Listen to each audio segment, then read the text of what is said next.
Assalamualaikum teman-teman semua, kembali lagi di kelas coding. Nah, kali ini kita akan belajar tentang enum class. Nah, oke, kita langsung aja. Nah, untuk membuat enum class, teman-teman cukup tambahkan keyword enum dan nama enum class-nya. Misalnya saya akan buat status. Nah, lalu yang berada di dalam objek enum class-nya ini merupakan sebuah objek.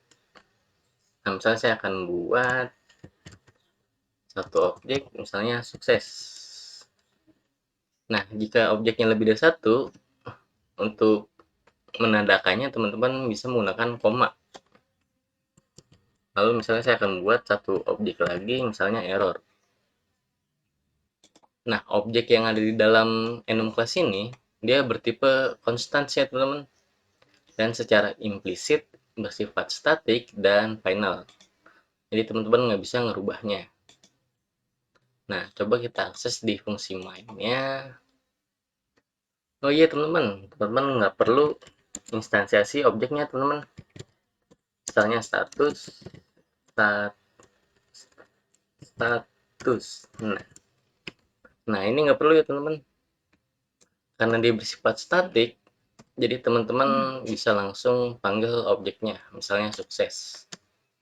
Lalu kita akan print status. Nah, coba kita run dulu ya teman-teman.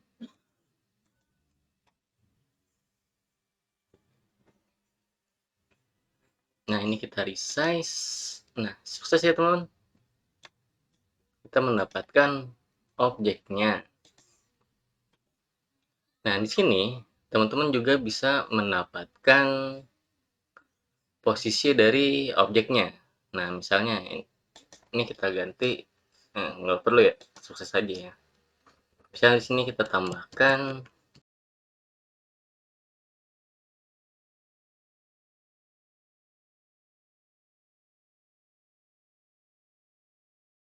dollar status dot ordinal. Ini kita tambahkan kutip 2. Nah, coba kita run hasilnya.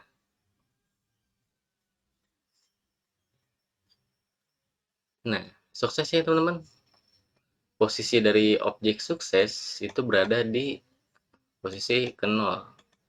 Karena konsepnya hampir sama dengan array ya teman-teman. Jadi diawali dari 0. Nah, teman-teman bisa menggunakan ordinal. Nah, karena dia mirip seperti array, nah teman-teman bisa mendapatkan daftar dari objeknya dengan menggunakan values. Nah, dengan ini kita bisa mengakses misalnya dengan for each. Status for each status. Lalu kita akan print statusnya. Print line status. Nah, coba kita run hasilnya.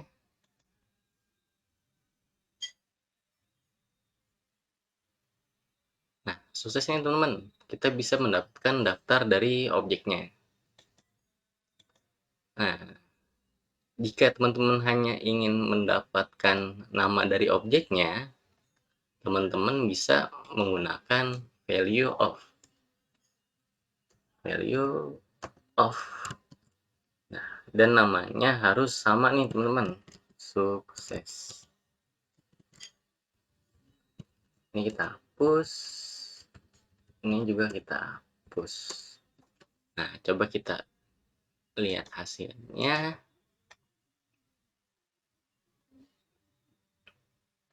Nah, sukses ya teman-teman. Tapi dia harus sama ya teman-teman. Ini coba kita ganti S-nya kecil. Coba kita run.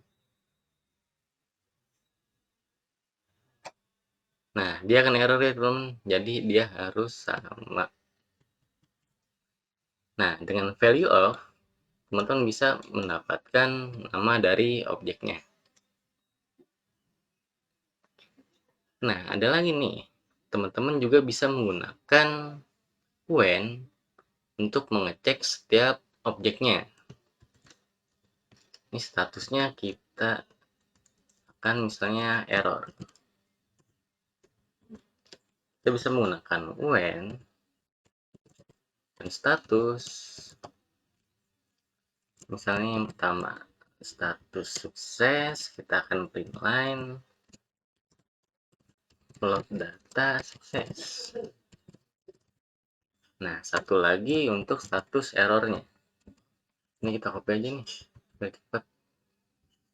Kita copy. Nah, ini kita ganti error. Oh iya teman-teman. Nah, jika teman-teman menggunakan when, alangkah baiknya semua objek dari enum class kita masukkan ya teman-teman ke dalam blok when-nya. Nah, coba kita hasilnya.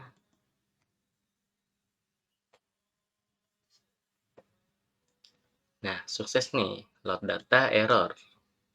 Nah, jadi untuk mengecek objek yang ada di enum class-nya, teman-teman bisa menggunakan when.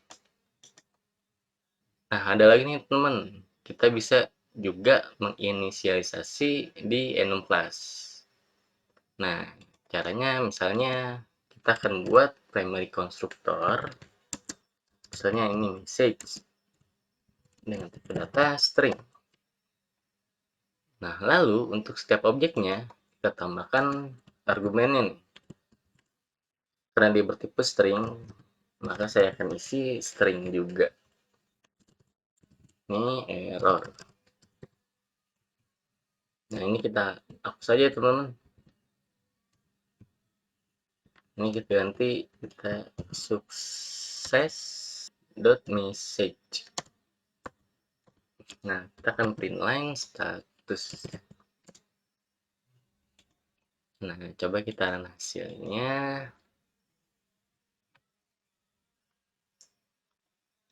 Nah, sukses ya teman-teman. Jadi kita bisa menginisialisasi dengan di enum class. Nah, ada nih satu lagi teman-teman. Enum class ini kita bisa gunakan sebagai anonymous class. Nah, teman-teman tambahkan titik koma nih. Ini jarang ya teman-teman kita temukan di Kotlin. Nah, misalnya kita akan buat abstract function set message. Nah, jadi setiap objeknya harus mengimplementasi fungsi message-nya. Kita alt enter. Nah, lagi untuk errornya. Nah, di sini kita akan print line. Misalnya, kita akan load data ya. Load data is $message. Nah, yang bawah juga ya teman-teman. Ini kita copy.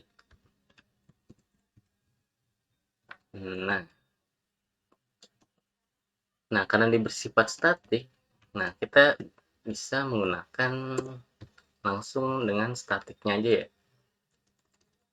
Status sukses dot nama fungsinya. Nah, coba kita run hasilnya. Nah, sukses ini teman-teman. Load data sukses. Ini ya teman-teman yang akan dieksekusi. Nah, oke. Mungkin ini ya teman-teman contoh sederhananya menggunakan enum class. Nah, oke. Mungkin itu aja ya teman-teman. Semoga teman-teman paham dan semoga bermanfaat. Terima kasih.